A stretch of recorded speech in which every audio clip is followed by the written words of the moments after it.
Welcome to Timekeeping. This show will attempt to chronicle year-by-year changes to the Walt Disney World Resort, from the excitement of a new attraction opening to the minutia of a store changing names. Join us as we celebrate 50 years of the vacation kingdom of the world. In 2005, Disneyland, and therefore the Disney parks around the world, turned 50 years old. While Disneyland celebrated with the happiest homecoming on Earth, the festivities of the happiest celebration on Earth would center around Walt Disney World. Each of the other resorts around the world would send the flagship resort a gift, attraction, or offering. However, while the company was putting on a good show, the Save Disney campaign continued. The board had pressured CEO Michael Eisner to step down, and he did so in an announcement on March 13th, transitioning to Bob Iger, the company's then president and COO, promotion happening on September 30th. As part of the happiest celebration on Earth, Cinderella Castle at the Magic Kingdom was decorated in gold trim, banners, statues of Disney characters, and a large frame meant to represent the magic mirror that would rotate to images of the Disney castles from around the world, even those not in existence just yet. Cinderella's surprise celebration ended on February 26th at the castle stage, and as a gift from Tokyo Disneyland, Cinderellabration replaced it as the forecourt show on March 17th. This new show began with the fairy godmother introducing Cinderella from the castle balcony. The Grand Duke comes out to announce the celebration is for Cinderella's official coronation as the kingdom's princess. Pairs of royal court dancers would come out and sing about the event. The king would come out moments before Prince Charming and Cinderella are brought out, and after Cinderella wishes for her, the fairy godmother returns and introduces the other princesses and their princes, Snow White, Aurora, Jasmine, and Belle. Prince Charming and Aladdin are named, but Snow White's prince and the Beast are just referred to as princes. Cinderella is then crowned, and all the characters on stage break into dance after a short speech. The show ends with Cinderella and Charming rising as the turret turns into an elevator platform. Back at the Main Street Cinema, the venue was turned into VMK Central, the in-park hub for the virtual Magic Kingdom online game. Here, guests would get in-park quests and even tours that would give them prizes in the game for completion. In Frontierland, the Country Bear Christmas Special would be presented, albeit for the final season. Moving back to Fantasyland, It's a Small World would open after a major refurbishment on March 18th. The focus was put on rebuilding the queue area, which was made to look more like the Disneyland facade, albeit indoors. This included switching to a more white and gold color scheme, as well as the addition of the famous clock tower. To the east, Pooh's Playful Spot opened on September 1st.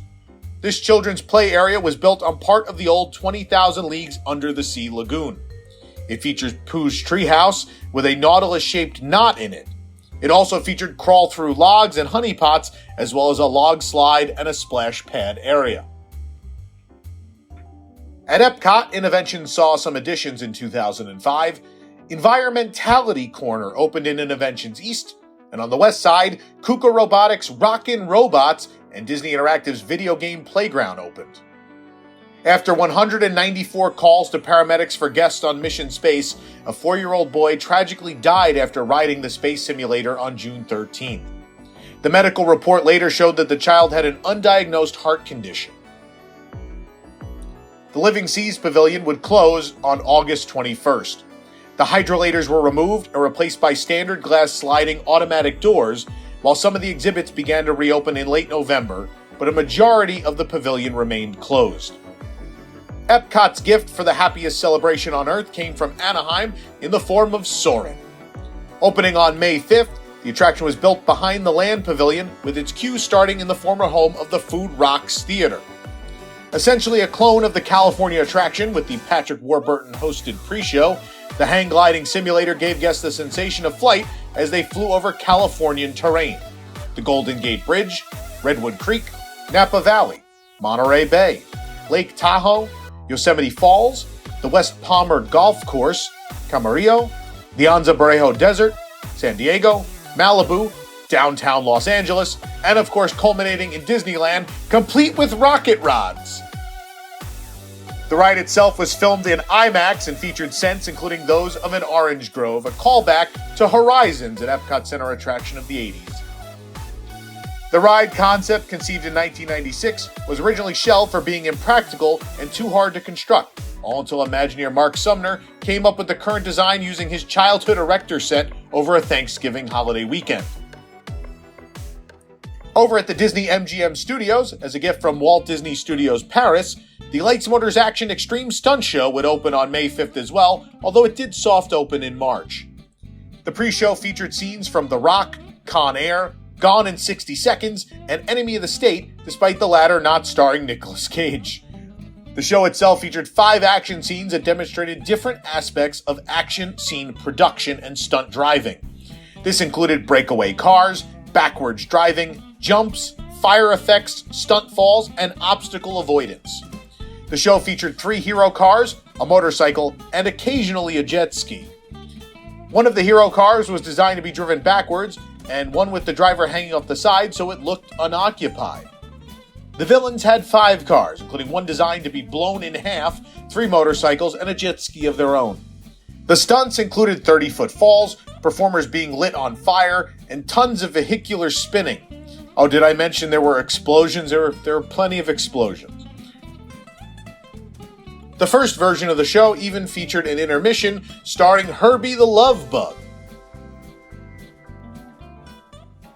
Over at Disney's Animal Kingdom, guests would eventually get the only original new offering of the happiest celebration on Earth, but they would have to wait until 2006 for that.